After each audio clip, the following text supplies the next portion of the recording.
sa laing Domingo, pagsuulog niya itong Santos Camisa, na itong panagtigong karon. Dinhi sa Ebanghelyo mingon sa Ginoong Hesus, ikaw si Pedro, you are Peter, and upon this rock I will build my church. God prepares everything before He starts anything. Kung ato mabantayan, kung ato mamalandungan pag-ayo, nga sa wala pa buhata sa Dios ang tao, iyan ang giandam ang kalibutan. Iyan ang giandam ang kayutaan, ang kadagatan, kalasangan, kalanggaman, kahayupan, o ang pag-angatong pagkaon sa tao.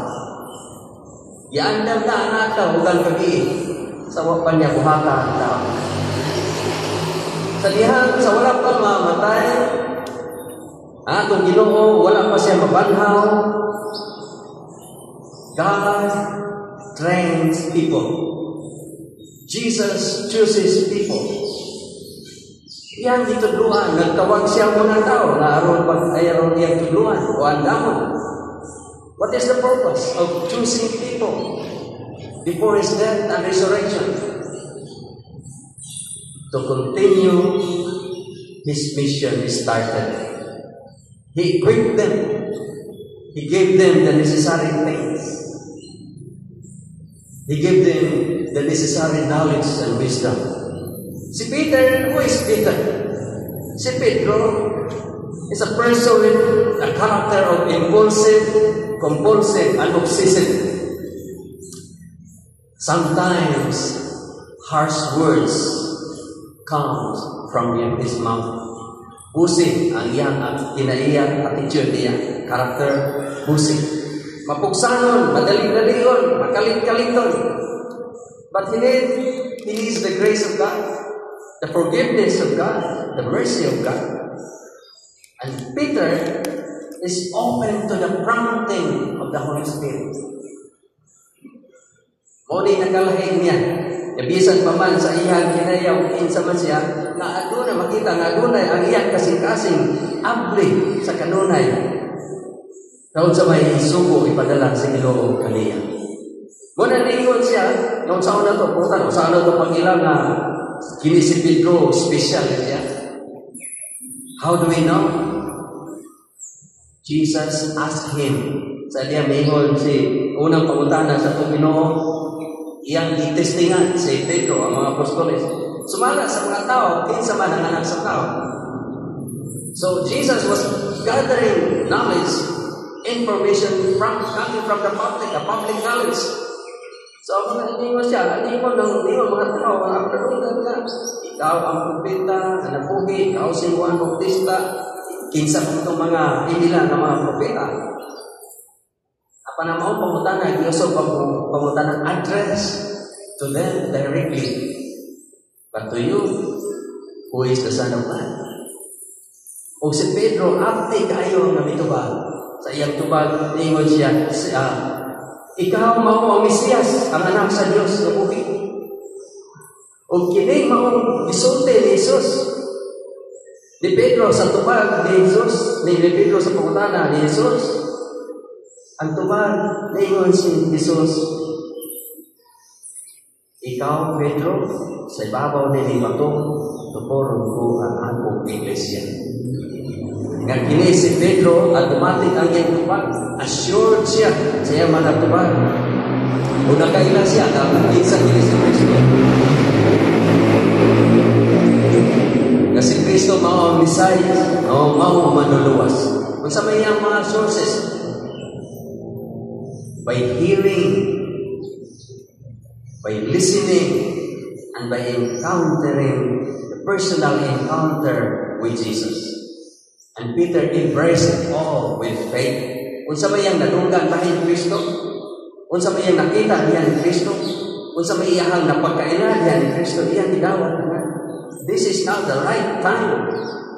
We give it the grace of God. Ang tubag ni Jesus. What is his response to Peter's statement of faith?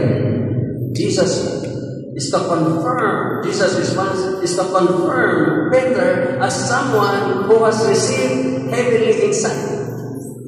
Ang langit nun kaalam, ang langit nun ng mga butang, kawa makita. Wala na iwan nato Ginoong Yesus ka. Ang Simon, anak ni Judas, ulahan ka kayo. Kay kining maong kamatuoran, the truth. Wala maabot kanimo gikan sa bisan kinsa mga tao. Kung dili ihatag kanimo sa akong kamahal nga tuwa sa langit. O mauto ang confirmation nga nakita ni Kristo. Kung ang tao, kung let us say, si Peter o si Jesus naguyog lamang for a week, mangutana si Kristo, kinsa man ako sumala sa mga tao, sigurado ko, wala itubag ng mga si Pedro na itong panahon na. Kung doon na may tubag, dili mao. Pero sa iyang pangutana, nagdugay na sila. Ako inumduman na si Pedro o si Jesus, nagkuyog ang mga apostoles, bisay kami. Nagkuyog-kuyog for 3 years and a half. Dugay. Ang seminaryo, 3-4 years nagka-seminaryo sa theology, for instance. Mag-philosophy ka, 4 years. Mag-formation din natin sa para. O magkuha o mga minor o mag-college pa.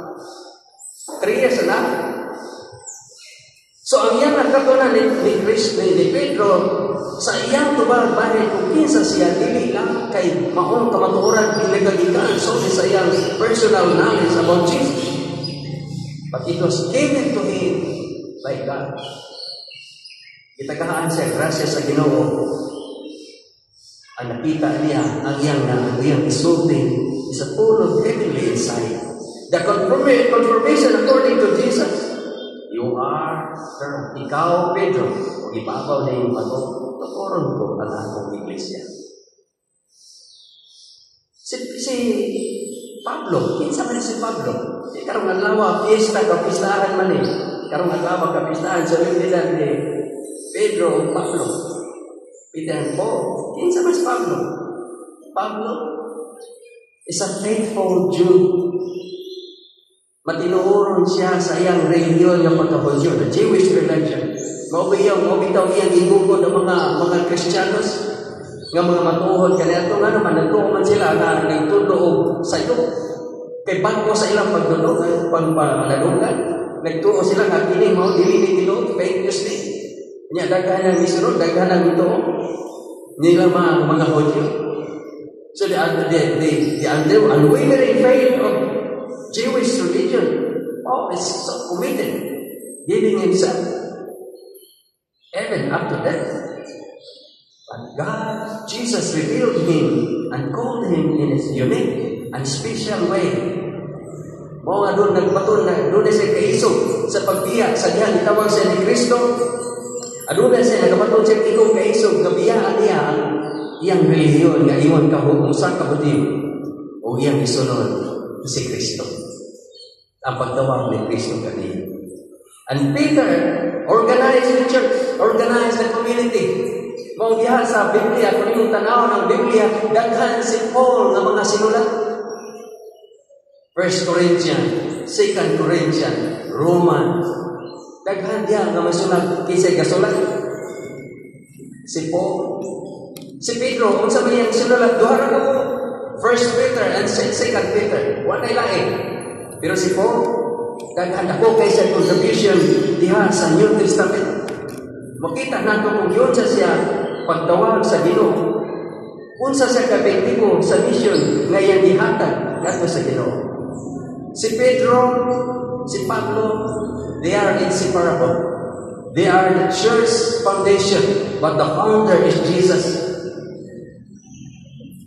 Lahi man ang manager kaysa tagiya sa mga kumpanya. Si Paul, si Peter, sila mao ang ipili sa Ginoo aron magtukod ang iyang simbahan. The believers, the God's people, kita nga iyang ipili. Ang pumutana, may ideya ba tagon sa mga lugar ang nabisitahan? Na-evangelize o nabisitahan sa mga apostoles, sa 12 ka apostoles?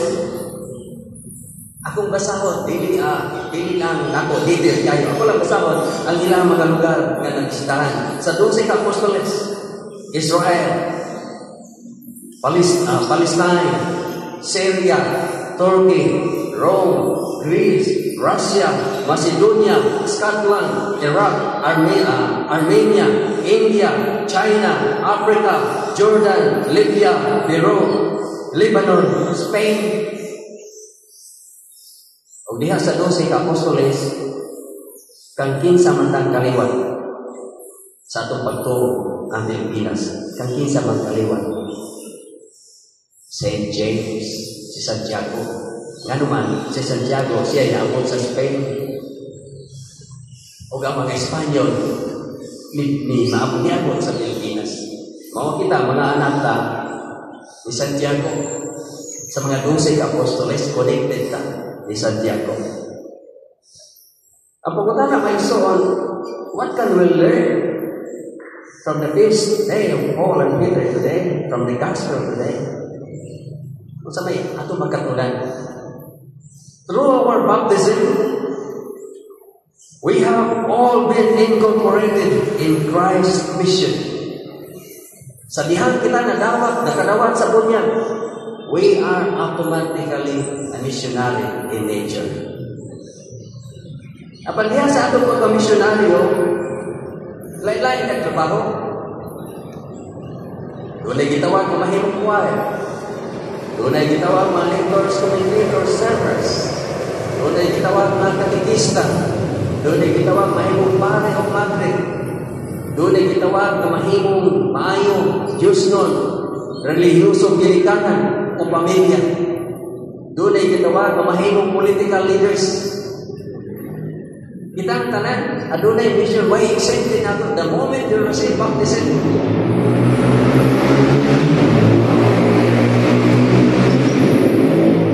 Wala exempted nato.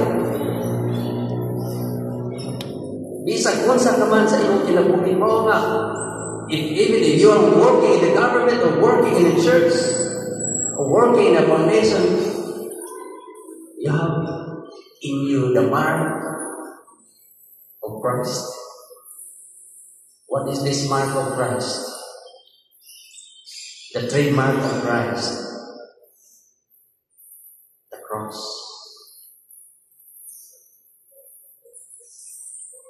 Isang asa tapat to. Uban nato si Kristo. Tugod kay duminyagan mo na. Bisag kung sa itong buhaton na kinahalan makita niya ang kinaiya ni Kristo. Sa atong panahon na, the way we think, the way we talk, the way we act, Christ must be seen. Christ must be identified. Eh kung mahilig ka mamakag, kung mahilig ka swearing,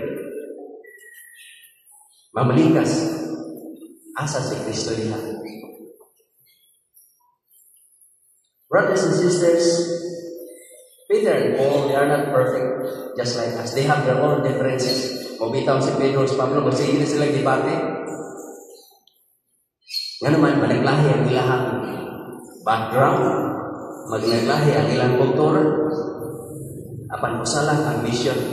Usa lang ang higiranan sa mission. Usa lang ang hatag o grasya ng mga atong Ginoong Jesucristo. Bisan pa man sa atong differences, even with our differences, it must not be an obstacle for us to do our mission, to do our job. Our job is to continue the mission of Christ. The mission impossible.